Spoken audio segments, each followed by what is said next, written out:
Here is a summary of the article Discovering Tut. The Saga Continues by Anne Williams. King Tutankhamun, colloquially known as King Tut, belonged to a powerful Egyptian dynasty which had been in power for centuries. Tut's ancestor, Amenhotep III, ruled for almost 4 decades. After Amenhotep III's demise, his son Amenhotep IV became pharaoh. He changed his name to Akhenaten, encouraged the worship of the sun god Aten, and banned the worship of a major deity, Amun. He also shifted the religious capital of the empire. After Akhenaten's death, an unknown ruler reigned for a year before Akhenaten's son, Tutankhaten, became pharaoh. He changed his name to Tutankhamun and restored the worship of Amun. However, around 9 years into his rule, he passed away unexpectedly. King Tut faded out of public knowledge till the discovery of his tomb in 1922 by Howard Carter, a British archaeologist. The tomb was surprisingly intact and full of valuable objects that were intended to serve the pharaoh in the afterlife. Several months later, after documenting the objects found, Carter finally began examining the coffins. On opening the outermost coffin, he found a shroud with garlands of willow and olive leaves, wild celery, lotus petal, and cornflower, evidence that the burial took place in March or April.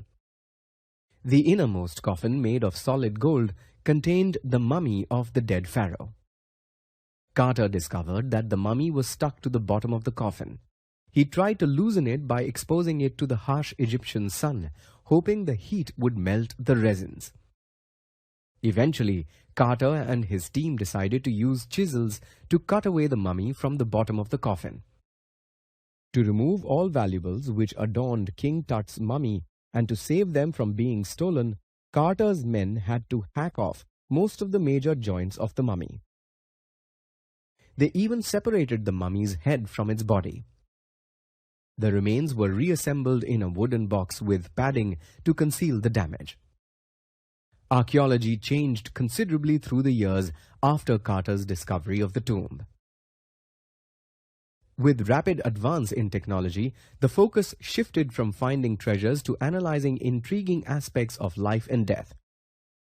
In 1968, an X-ray revealed that King Tut's mummy's breastbone and front ribs were missing.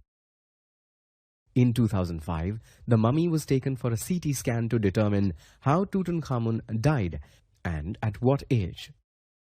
Tutankhamun's mummy was the first of the estimated 600 mummies scheduled to be CT scanned. The mummy was carefully raised up from its tomb, which was 26 feet underground, and taken up to the scanner.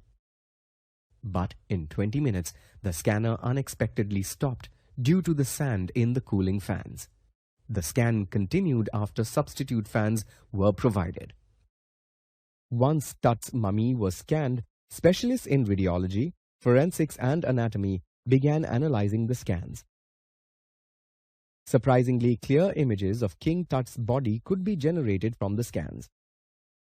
In less than 3 hours after the mummy had been taken out, it was restored to the tomb. Tutankhamun, the boy king, was back in his tomb, resting under the stars, more famous in death than in life.